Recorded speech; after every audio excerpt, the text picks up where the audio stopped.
बिस्मिल्लाहिर्रहमानिर्रहीम। अस्सलाम वालेकुम नाज़रीन, आप यूट्यूब चैनल देख रहे हैं। मैं इमरान ख़ान हूँ। नाज़रीन, जेल में कैदी नंबर 804 के हवाले से मैं आपको एक ख़बर देता हूँ, और ये जो आपको मैं ख़बर दे रहा हूँ ये बिल्कुल कंफर्म है, मेरी बात हुई है बराह रास्त। यानी मैं अब सोर्स आपको बिल्कुल आइडिया भी नहीं देना चाहता, क्योंकि इतनी सख्ती की गई है और हालात को इतना कंट्रोल किया गया है मिलिट्री एस्टेब्लिशमेंट की जानिब से कि अब तो ज़रा सी कोई चीज़ बाहर आने नहीं देते। मैंने आपको पिछले दिनों बताया था कि बुशरा बीबी की अगर अपने बच्चों से मुलाकात भी होती है, वो भी अब बंद है, कुछ 4 हफ्ते हो गए हैं मुलाकात नहीं होने दे रहे, तो बुशरा बीबी से भी हलफ लिया जाता है और उनके बच्चों से भी हलफ लिया जाता है कि आप दोनों में से कोई भी खान साहब के बारे में बुशरा बीबी बात नहीं करेगी और बच्चे बाहर जाके कोई बात ही नहीं करेंगे। ख़ास तौर पे उनसे कहा गया कि जो बुशरा बीबी की एक बहन है मरियम बट्टू, वो कोई स्टेटमेंट बिल्कुल अपने ट्विटर के ऊपर भी ना दें। तो फैमिली ने उनसे भी रिक्वेस्ट की और उसके बाद उन्होंने भी कोई स्टेटमेंट नहीं दिया।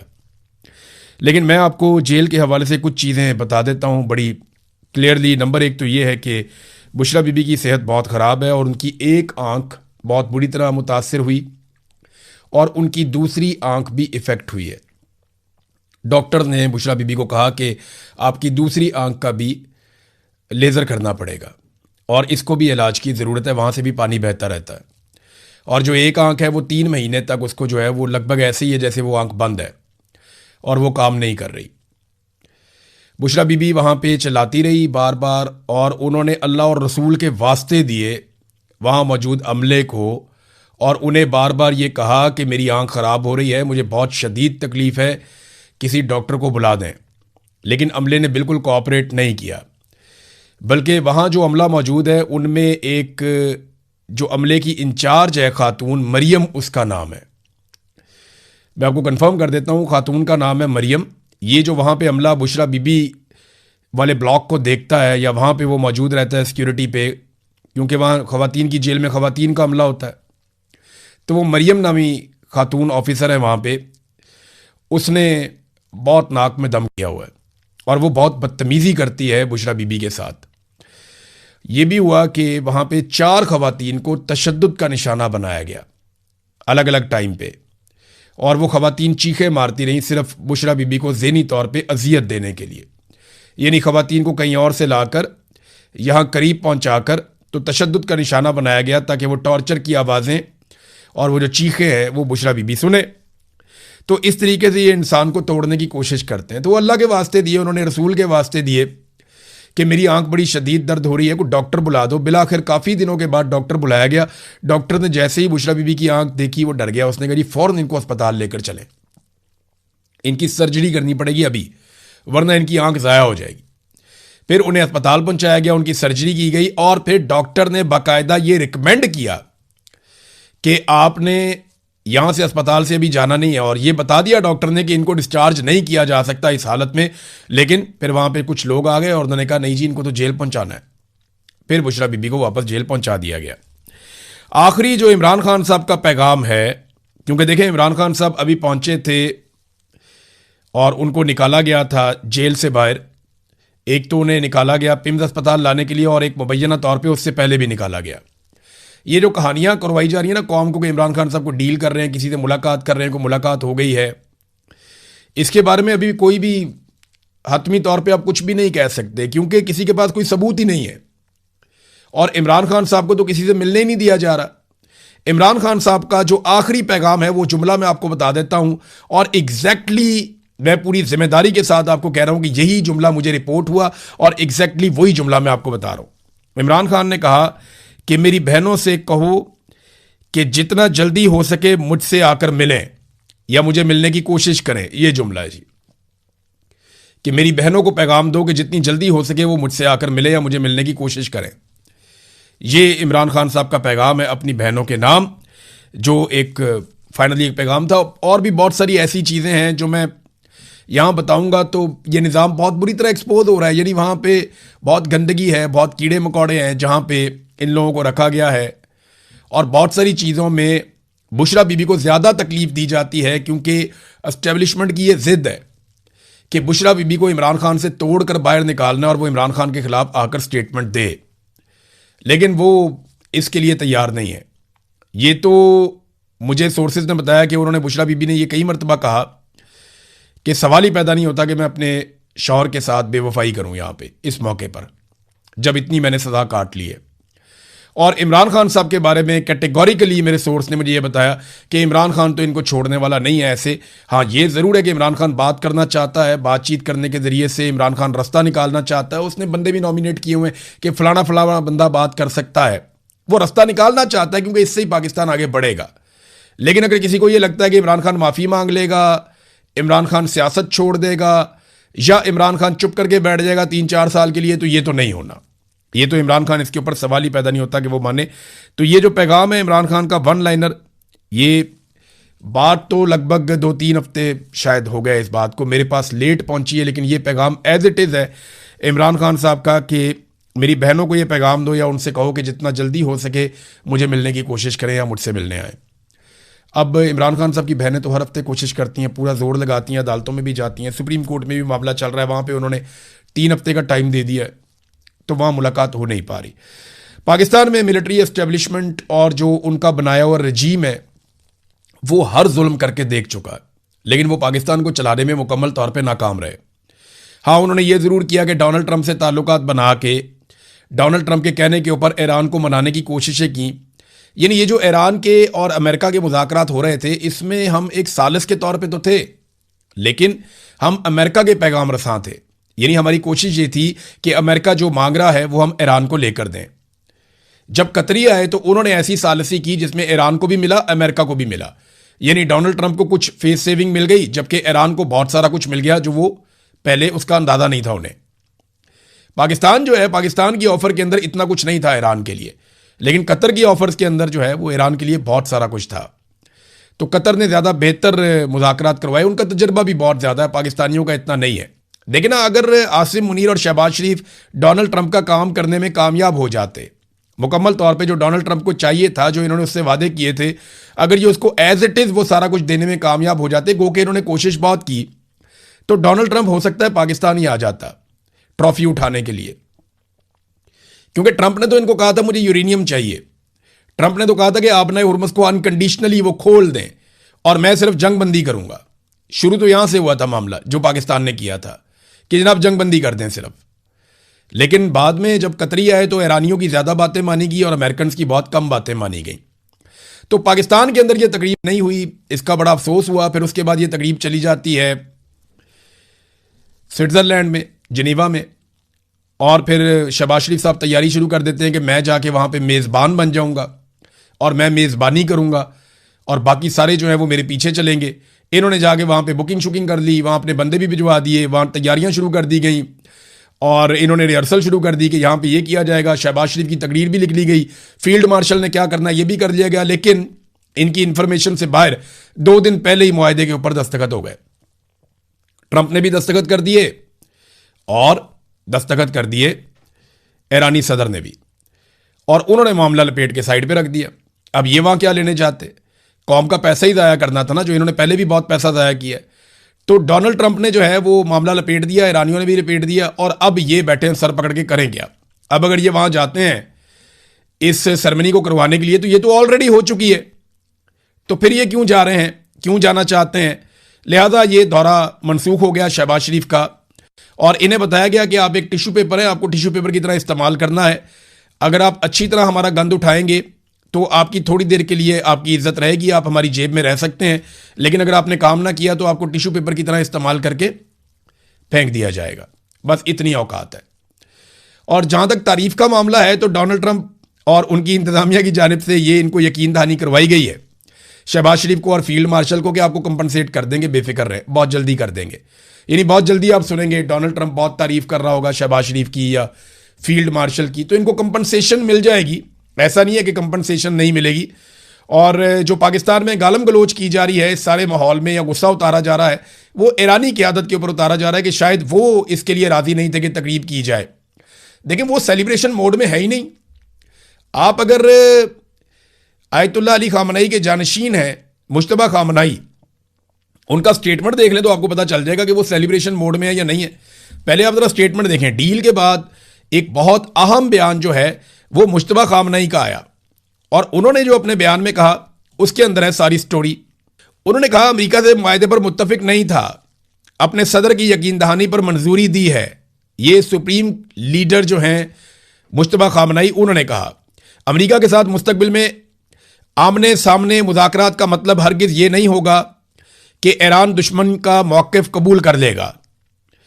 और ये तहरीरी बयान जारी किया गया है रहबर मुअज़्ज़म मुश्तबा खामनाई की जानिब से कि अमेरिका के साथ बराह रास्त मुज़ाकरात सिर्फ सफारती अमल का हिस्सा हो सकते हैं, जिसका हरगिज़ ये मतलब नहीं कि ईरान अपने कौमी मौक़िफ़ या उसूली मौक़िफ़ से दस्तबरदार हो जाएगा। अमेरिका के साथ तय पाने वाले मुआहदे के हवाले से उनकी अपनी राय मुख्तलिफ थी, ताहम ईरानी सदर ने उन्हें यकीन दहानी कराई कि वो और उनकी हुकूमत ईरानी कौम के हुकूक और मुज़ामती महाज के मफादात का मुकम्मल तहफ़्फ़ुज़ करेंगे और उसकी जिम्मेदारी भी उन्होंने कबूल की है। मुश्तबा खामनाई ने मजीद कहा कि ईरानी सदर की इस यकीन दहानी और जिम्मेदारी कबूल करने के अहद की बुनियाद पर ही मैंने मुआहदे की मंजूरी दी है। फिर उन्होंने खबरदार भी किया अमेरिका को कि अगर अमेरिका इस मुआहदे पर अमल दरामद के दौरान लालच या इजाफी मुतालबात करने की कोशिश करेगा तो ईरान इसे किसी सूरत कबूल नहीं करेगा। ईरान मुआहदे की इन ही शिकों का पाबंद रहेगा जिन पर दोनों ममालिक के दरमियान इत्तफाक हुआ है, ताहम किसी भी एक तरफा दबाव या नई शराइत को कबूल नहीं किया जाएगा। ये जनाब खामनाई ने कह दिया। तो देखें, उनका तो मूड इस तरह का था, उनके सदर का आपने चेहरा देख लिया जब उन्होंने दस्तखत किए, वो बहुत संजीदगी में थे। हम सेलिब्रेशन मोड में चले गए थे, हमारे तो भंगड़े डाले जा रहे थे, डांस किया जा रहा था, यहाँ नाच गाना चल रहा था, घुंघरू तोड़ दिए थे नाच नाच के यहाँ पे टाउटों ने कि जनाब हमने पता नहीं क्या हासिल कर लिया। वो जिनकी जंगबंदी हुई है, जिनके हज़ारों लोग शहीद हुए हैं, जिन्होंने इतनी खौफनाक जंग लड़ी है, उनके चेहरों के ऊपर बहुत संजीदगी है और मुश्तबा खामनाई इसके लिए तैयार भी नहीं थे। ईरानी सदर ने इसके ऊपर अपना रद्द-ए-अमल दिया।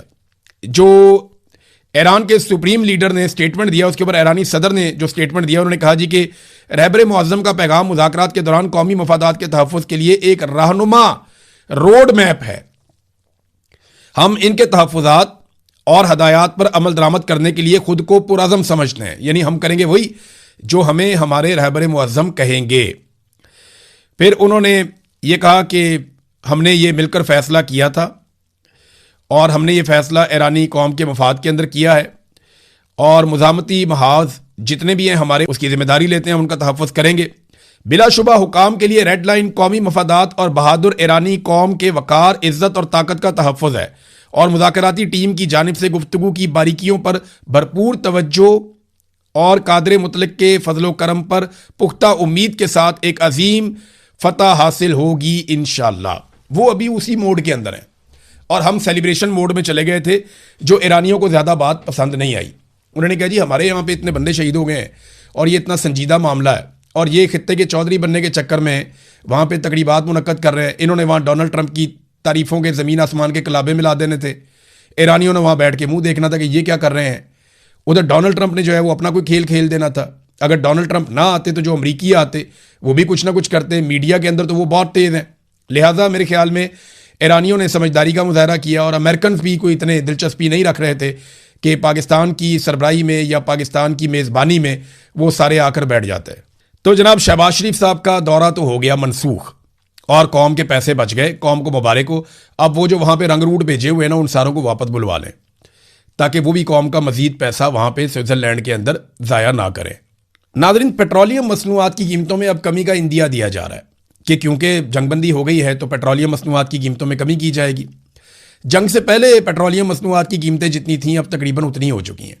ये लगभग 75 या इससे भी नीचे कुछ लोग रिपोर्ट कर रहे थे। मैंने अभी एग्जैक्टली देखा नहीं है, जब लास्ट टाइम मैंने देखा तो ये लगातार नीचे आ रही थी और 75 के आसपास पहुंची हुई थी। तो इतनी तेज़ी से अगर ये पेट्रोलियम मसनूआत की कीमतें नीचे गिर रही हैं तो ये तो लगभग 40% कम हो गई हैं। तो पाकिस्तानियों को कितना रिलीफ मिला। जब थोड़ी सी कीमत बढ़ी थी तो इन्होंने उठाकर पेट्रोल को पहुंचा दिया था 450 रुपये तक लीटर पे ये ले गए थे और अब इन्हें इसको कम से कम 200 रुपये से नीचे लेकर आना चाहिए, क्योंकि इमरान खान साहब के दौरे हुकूमत में जब आलमी मंडी में पेट्रोल $100 फी बैरल से भी ज़्यादा कीमत पे मिल रहा था तो इमरान खान साहब बेच रहे थे 150 रुपये लीटर का। आज ये पेट्रोल जो है उससे भी बहुत कम कीमत पे, यानी जितने का इमरान खान साहब ले रहे थे उससे 30% कम कीमत पे आज मिल रहा है। तो फिर इन्हें चाहिए कि ये इमरान खान के दौर से 30% कम नहीं करते कीमत, तो 200 के अंदर तो कम से कम ले आए या इमरान खान साहब के दौर के मुताबिक तो ले आए, लेकिन इन्होंने IMF के साथ वादे कर लिए हैं और अवाम के ऊपर लेवियां लगा के पैसे इकट्ठे करने का फैसला किया है, क्योंकि ये सबसे आसान तरीका है पैसा इकट्ठा करने का। पाकिस्तान में कोई ट्रस्ट करता नहीं है, कारोबार चलता नहीं है, कोई इन्वेस्टमेंट लेकर आता नहीं है, लोग पैसा निकालने के लिए और टैक्स देने के लिए तैयार नहीं है। कारोबार होगा तो टैक्स होगा। तो ऐसे में सबसे आसान तरीका यह होता है कि आप बिजली पे, गैस पे, पेट्रोल पे इजाफी टैक्सेज और लेवियां लगा दें और लोगों की जेबें काटें। यही इस वक्त ये हुक्मरान कर रहे हैं, इनके पास इसके अलावा और रास्ता कोई नहीं है। बहरहाल देखते हैं, सुनने में आ रहा है कि 50-55 रुपए कम करेंगे। वैसे इन्हें जो कम करना चाहिए, कम से कम भी 170-180 रुपए इनको पेट्रोल की कीमत कम से कम फौरी तौर पे कम करनी चाहिए। नाज़रीन, अनवारुल हक काकड़ ने एक स्टेटमेंट दिया। मैं अनवारुल हक काकड़ साहब को एक लालची आदमी समझता था, मैं उन्हें एक मफाद परस्त इंसान समझता था, क्योंकि जब वो हमारे साथ बैठते थे इस्लामाबाद में चाय के ढाबों पे, तो वो बलोचों के और पश्तूनों के हुकूक की बात करते थे। उस वक्त वो बात करते थे इंसानियत की, बलोचों और पश्तूनों पे होने वाले जुल्म की बात करते थे। लेकिन वही अनवारुल हक काकड़, जैसे ही उसको वजारत उज़्मा ऑफर की गई, निगरान वज़ीर आज़म बनाया गया, तो उसने अपना असल रंग दिखाया और वो एक मफाद परस्त साबित हुआ। अब काकड़ का स्टेटमेंट आप देखें, काकड़ ने कहा कि अगर समीदीन बलोच या कोई और एक्टिविस्ट ये समझते हैं कि उनके किसी प्यारे को किसी ने मिसिंग किया हुआ है या जबरी तौर पे लापता किया हुआ है, तो अदालत में जाएं, उनके खिलाफ FIR करवाएं, नाम दें कि मेजर मोहम्मद अली ने यह किया है और उन्हें फांसी लगा दें, क्योंकि हमारा मानना है कि हमारे किसी इदारे ने ऐसा कोई काम नहीं किया। शर्म आनी चाहिए आपको काकड़ साहब, और शर्म से डूब मरना चाहिए आपके अंदर अगर थोड़ी सी भी गैरत हो तो। कितने बेशुमार लोग जबरी तौर पे लापता किए गए। मैं खुद जबरी तौर पे लापता हुआ, मुझे आसिम मुनीर साहब के रजीम में ISI ने जबरी तौर पे लापता किया, और उस वक्त भी मैं लापता था जब आप पाकिस्तान के वजीर आजम बनाए गए थे निगरान। मेरे घर वालों ने FIR करवाई थी, क्या बना उस FIR का? कुछ भी नहीं किया गया। मैं अदालत को आवाज़ें देता रहा कि मुझे बुलाकर सुनो, जज मेरा मजाक उड़ाते रहे, मुझे बुलाकर काजी फाइज ईसा ने, जो पाकिस्तान का सबसे बड़ा जज है, उसने भी मुझे सुनना गवारा नहीं किया। मैं एक दिन चल के पुलिस स्टेशन गया, वो पुलिस स्टेशन वाले पुलिस स्टेशन से बाहर चले गए। मैंने कहा मुझे ISI ने अगवा किया, कार्रवाई करोगे? वो पुलिस स्टेशन छोड़ के चले गए। उन्होंने कहा जी हम यहां बैठते ही नहीं, आप बैठे। ये हालात हैं आपकी पुलिस के। मैं जाऊंगा जाके पुलिस को कहूंगा FIR दर्ज करो ISI के खिलाफ, मुझे उन्होंने अगवा किया है। कौन सा पुलिस वाला FIR देगा? काकड़ साहब, शर्म आनी चाहिए आपको, डूब के मर जाना चाहिए आपको शर्म से। आप मजाक उड़ाते हैं लोगों का। आपको जबरी तौर पे 10 दिन गुमशुदा किया जाए ना, आपकी चांगड़ें निकल जाएं। आपके बच्चों को जबरी तौर पे लापता करके टॉर्चर किया जाए तो आपको पता चले कि जबरी गुमशुदगी होती क्या है। दहशतगर्दी के नाम के ऊपर आपने सिविलियंस को उठा लिया, आम लोगों को उठा लिया आपने। जिसको आपने उठाना है आप अदालत में पेश करें। यह क्या तरीका वारदात है? शायरों को जबरी तौर पे लापता कर दिया, सहाफियों को जबरी तौर पे लापता कर दिया, पॉलिटिकल एक्टिविस्ट हैं उनको जबरी तौर पे लापता कर दिया, जो नॉर्मल एक्टिविस्ट हैं उनको जबरी तौर पे लापता कर दिया। कितने लोगों के साथ आपने ये किया? अजहर मशवानी के भाइयों को आपने जबरी तौर पे लापता किया। अजहर मशवानी ने आके हाई कोर्ट के अंदर स्टेटमेंट दिया हुआ है कि मुझे किस तरह अगवा किया और एजेंसियों ने क्या क्या मेरे से सवालात किए, उसके ऊपर क्या हुआ। ऐसे सजा हो जाती है किसी मेजर को, ऐसे पकड़ा जाता है। मैं लेता हूं नाम, आप करवाएं कार्रवाई। ब्रिगेडियर फाइक है, उसने मेरे ऊपर टॉर्चर किया था, करवाएं ना कार्रवाई इसके ऊपर। कौन करेगा कार्रवाई पाकिस्तान में? ब्रिगेडियर राशिद था जिसने मुझे अगवा करवाया था। वहां पे और बेशुमार, मुझे सारे नाम बताता हूं मैं आपको, मेरे पास कम से कम 10 नाम है जिन लोगों ने मुझे टॉर्चर किया और मुझे इंटेरोगेट किया। जर्नलिस्ट हूं, मैंने हर नाम लिख के रखा हुआ है, हर नाम लिख कर रखा हुआ है, वीडियोस बना के छोड़ी हुई हैं। ऐसे थोड़ी होगा। शर्म से डूब के मर जाना चाहिए आपको कि बकवास करने से बेहतर था कि आप खामोश ही रहते। अफसोस हुआ मुझे उन दिनों के ऊपर जब आपके साथ बैठ के चाय का एक कप भी पिया था, बहुत अफसोस हुआ। और ये कह रहे हैं जनाब के मेजर को फांसी होती है, तो 1996 में एक मेजर को फांसी हुई थी आखिरी मर्तबा। हाजिर सर्विस जो मेजर था ना, उसको 1996 में एक फांसी हुई थी। उसने 9 लोगों को इंडियन एजेंट बनाकर मार दिया था। 9 पाकिस्तानियों को उसने मार दिया इंडियन एजेंट बना के। 4 साल मुकदमा चलता रहा। उसको फांसी लगवाने के लिए बेगुनाह मकतूलीन की 2 खवातीन ने अपने आप को आग लगाई थी। आप इंसाफ की बात करते हैं इस मुल्क में? 4 साल मुकदमा चल रहा था, इंसाफ ही नहीं होता। उस मेजर को भी छुड़वाने लगे थे। 2 औरतों ने अपने आप को आग लगाई, आलमी खबर बन गई, फिर जाके उसको सजा हुई थी। 11 लोग मर गए, तब जाके कातिल मेजर फांसी चढ़ा था 1996 में। अगर आपको मैं याद दिलाऊं तो आप इंसाफ की बात करते हैं। औरतों को अपने जिस्मों को आग लगानी पड़ गई थी। ये निज़ाम इंसाफ नहीं देगा। इस निज़ाम से पाकिस्तानी एक दिन इंसाफ लेंगे। और काकड़ साहब याद रखिएगा, जब बलोचों और पश्तूनों को आपकी ज़रूरत थी, आप उनके साथ खड़े नहीं हुए। वो आपको अपना साथी नहीं समझेंगे। और बहुत सारे और लोग हैं आपकी तरह के वफाद परस्त जो खड़े नहीं हुए जब खड़े होने का वक्त था। जब जुल्म के खिलाफ बात करने का वक्त था, उनकी ज़बानें बंद हो गई थी। नादरीन, एक और मैं खबर आपको देता हूं। मैंने पिछले वीलॉग में आपको कहा कि बिलावल ने स्टेटमेंट दिया कि ये मखसूस नशिस्तें बना दी जाएं, मुहाजिरीन वाली सीटें। एक अच्छा आइडिया था, लेकिन पाकिस्तान